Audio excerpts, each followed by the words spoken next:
नाम सादिया मुदस्सर खान है। मैं जमात 2 में पढ़ती हूँ। मेरा नाम जोया नसीम है। मैं अव्वल जमात में पढ़ता हूँ। आज हम आपके सामने छोटा सा ड्रामा पेश करने वाले हैं जिसका नाम है इलाज से बेहतर है एहतियात।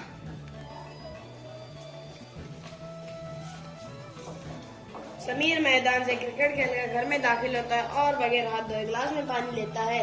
रुक जाओ समीर, तुम ऐसे ही पानी मत पियो, पहले हाथ धोकर आओ। मैं बाद में मुझे बहुत तेज प्यास लगी है। अम्मी देखो ना, ये ऐसे ही पानी पी लिया और कुछ खाने भी जा रहा है। समीर तुम बगैर हाथ धोए नहीं खा सकते, इधर आओ तुम। समीर माँ के पास जाता है। माँ इसके दोनों हाथ पैर और मुंह धुलाती है।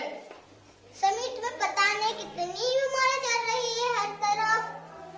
हाँ तो तुम भी बीमार हो जाओगे। समीर अगर तुम बाहर से आने के बाद हाथ मुंह पैर नहीं धोगे तो तुम बीमार हो जाओगे बेटा। अम्मी तुमने बिल्कुल ठीक कहा।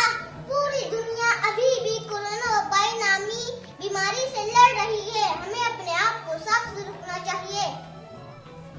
हाँ बिल्कुल सही कहा। ये बीमारियाँ हमें क्यों होती है बताइए जरा।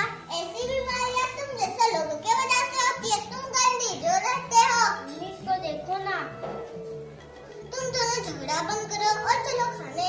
और हाँ, खाने के लिए हाथ धोकर आना, वो भी साबुन से। नहीं तो मैं तुम्हारे साथ खाऊंगी नहीं। हमारे उस्ताद कहते हैं कि खांसी आने पर मुंह पर रुमाल रख कर मुंह